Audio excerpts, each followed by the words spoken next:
മരീചികയുടെ മറ്റൊരു എപ്പിസോഡിലേക്ക് എല്ലാവർക്കും സ്വാഗതം. നമ്മളെല്ലാവരും കേട്ടിട്ടുണ്ട് മണ്ണാങ്കട്ടയും കരിയിലയും, അല്ലേ? ഇപ്പോഴത്തെ പുതിയ തലമുറ കേട്ടിട്ടില്ലായിരിക്കാം ആ കഥയെങ്കിലും പഴയ ഒരു തലമുറ സുപരിചിതമാണ് ആ കഥ. മണ്ണാങ്കട്ടയും കരിയിലയും കാശിക്ക് പോയി എന്നുള്ളതാണ് ആ കഥയുടെ സാരം, അല്ലേ? ഇവർ പോകുന്ന വഴിക്ക് വലിയൊരു മഴ വന്നപ്പോൾ മണ്ണാങ്കട്ട നനഞ്ഞ് ദ്രവിച്ചു പോകാതിരിക്കുവാൻ കരിയില അതിൻ്റെ മുകളിൽ കയറിയിരുന്നു. വീണ്ടും അവർ യാത്ര തുടർന്നപ്പോൾ ഒരു വലിയ കാറ്റ് വന്നപ്പോൾ കരിയില പറന്നു പോകാതിരിക്കാൻ മണ്ണാങ്കട്ട കരിയിലയുടെ മുകളിൽ കയറിയിരുന്നു. അങ്ങനെ അതിനുശേഷം കാറ്റ് ശമിച്ചതിന് ശേഷം മഴയൊക്കെ ശമിച്ചതിന് ശേഷം അവർ വീണ്ടും യാത്ര തുടർന്ന മധ്യത്തിൽ വലിയ ഒരു മഴയും ഒരു കാറ്റും കൂടെ ഒരുമിച്ച് വന്നു. കരിയില പറന്നു പോകാതിരിക്കാൻ മണ്ണാങ്കട്ടയെ ശ്രമിച്ചു. മണ്ണാങ്കട്ട നനഞ്ഞു പോകാതിരിക്കാൻ കരിയില ശ്രമിച്ചപ്പോൾ കാറ്റത്തും കരിയില പറന്നുപോയി.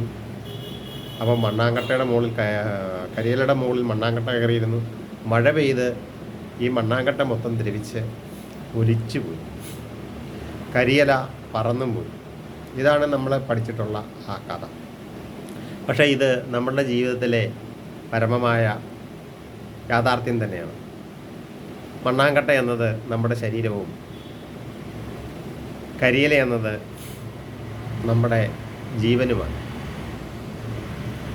പല വിധത്തിലുള്ള ത്യാഗങ്ങൾ സഹിച്ച് നമ്മൾ ജീവിതത്തിൽ യാത്ര തുടരുമ്പോൾ, സമ്പാദിച്ചു കൂട്ടുമ്പോൾ, ആഗ്രഹങ്ങൾ സ്വപ്നങ്ങളെല്ലാം നെയ്തു കൂട്ടുമ്പോൾ നമ്മുടെ ജീവിതയാത്രയാണ് ഇതെല്ലാം.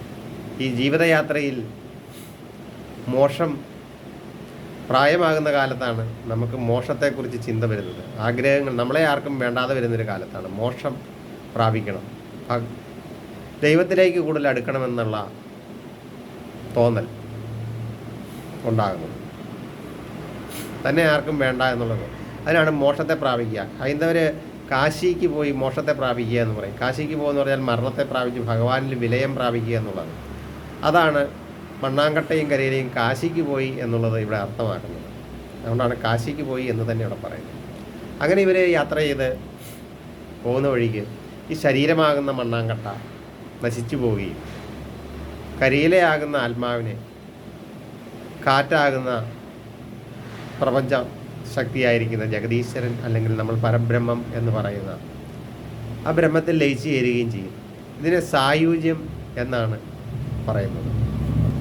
ശരീരമുണ്ടെങ്കിലേ ആത്മാവിന് നിലനിൽക്കാൻ പറ്റുകയുള്ളൂ. ആത്മാവ് ഉണ്ടെങ്കിൽ മാത്രമേ ശരീരത്തിന് നിലനിൽക്കുവാനും സാധിക്കുകയുള്ളൂ. ശരീരം നശിച്ചു പോകുന്നതും ആത്മാവ് നശിക്കാത്തതുമാകുന്നു. ശരീരവും ആത്മാവും ഒന്നിച്ച് ചേർന്ന് ഇരിക്കുന്നിടത്തോളം കാലം സൽക്കർമ്മങ്ങൾ ചെയ്ത് ജഗദീശ്വരനിൽ നമ്മൾ വിശ്വസിക്കുന്ന ആ മഹാസത്യത്തിൽ വിലയം പ്രാപിക്കുമ്പോഴാണ് ഈ ജന്മം ശ്രേഷ്ഠമായി തീരുന്നത് എന്നത് നമ്മൾ ഓരോരുത്തരും അറിയേണ്ട കാര്യങ്ങളാണ്. അവസാന കാലത്ത് ദുഷ്കർമ്മങ്ങൾ ചെയ്തു കൂട്ടിയിട്ട് അതിൻ്റെ പാപഭാരങ്ങളിൽ നിന്ന് ഓടി രക്ഷപ്പെടാൻ ശ്രമിച്ചാലും സാധ്യമല്ല. തൻ്റെ മരണത്തിൽ കൂടെ പോരുന്നത് മരണത്തിന് മുമ്പായി പഠിച്ച വിദ്യ പോലും മറന്നുപോകും. പുണ്യപാപങ്ങൾ മാത്രമേ തൻ്റെ കൂടെ വരികയുള്ളൂ എന്ന് പല ശാസ്ത്രങ്ങളും നമ്മളെ ഓർമ്മപ്പെടുത്താറുണ്ട്, അല്ലേ? തൻ്റെ കൂട്ടത്തിൽ വരുന്നത് പുണ്യവും പാവവും മാത്രമാണ്. അതിനാൽ പാപത്തെ ഇവിടെ ഉപേക്ഷിച്ച് പുണ്യത്തെ നേടുവാൻ എല്ലാവരും ശ്രമിച്ചുകൊണ്ടിരിക്കുക എന്നത് തന്നെയാണ് ഈ കഥയുടെ സാരവും. എല്ലാവരും ചാനൽ സബ്സ്ക്രൈബ് ചെയ്യുകയും അവരുടെ വിലയേറിയ അഭിപ്രായങ്ങൾ രേഖപ്പെടുത്തുകയും ചോദ്യങ്ങൾ ചോദിക്കുകയും ചെയ്യാവുന്നതാണ്.